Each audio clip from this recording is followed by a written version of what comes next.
we are going to talk about conflict.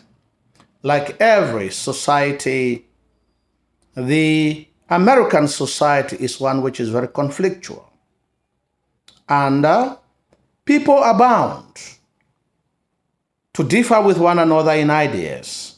People are bound to have confrontations with one another because of circumstances. Therefore, the conflict in a Raisin in the Sun can both be individual, it can be cultural.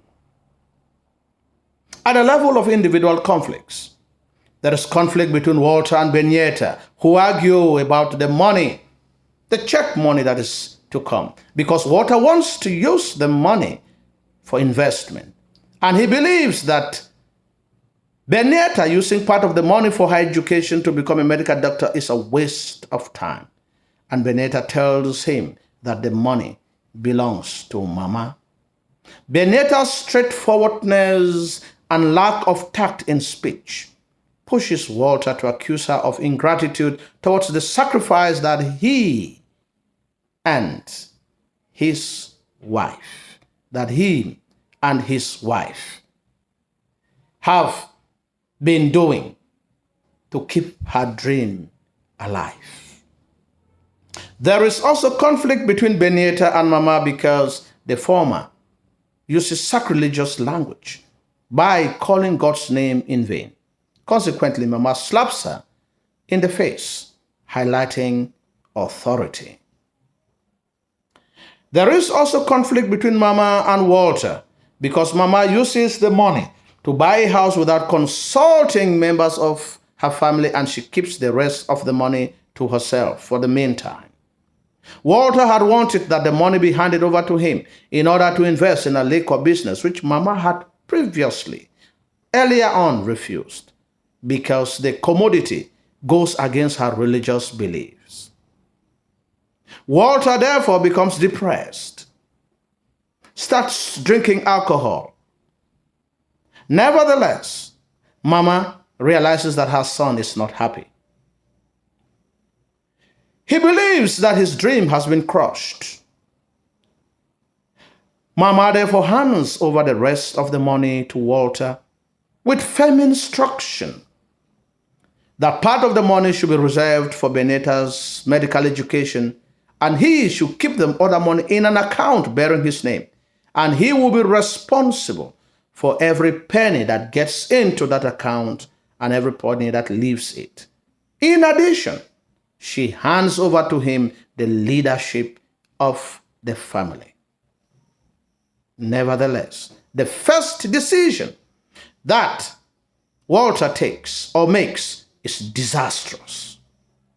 He invests not just the money entrusted to him, but also that had been reserved for Benyatta's medical education, and hands the money to Willie Harris, who disappears into thin air.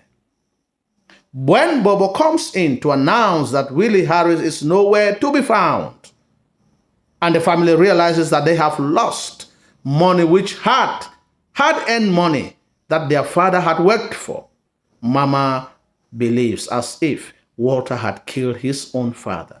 She gets so mad and cannot control her emotions as she slaps Walter.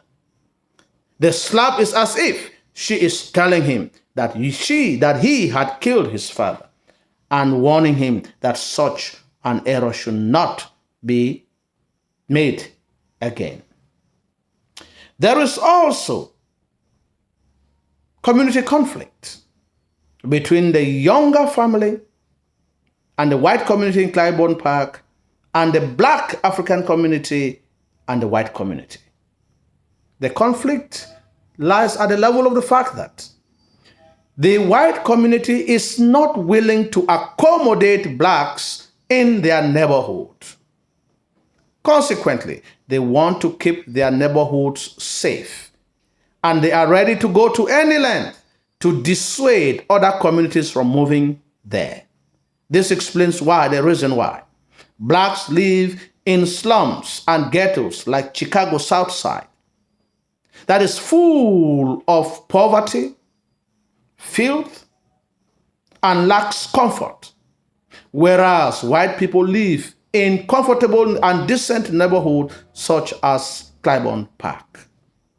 Nevertheless, brave women like Mama and the younger family are willing to defy such racism by buying a house at Clybourne Park, and they are determined to move into it.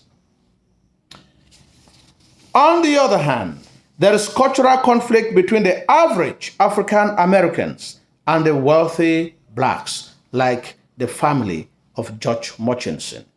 The Murchisons are rich, they are snobbish and proud.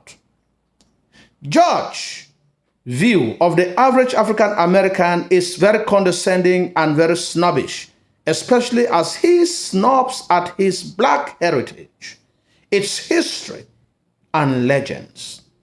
On the other hand, Benita takes pride of her ancestral roots, the history of the African continent, and its legend.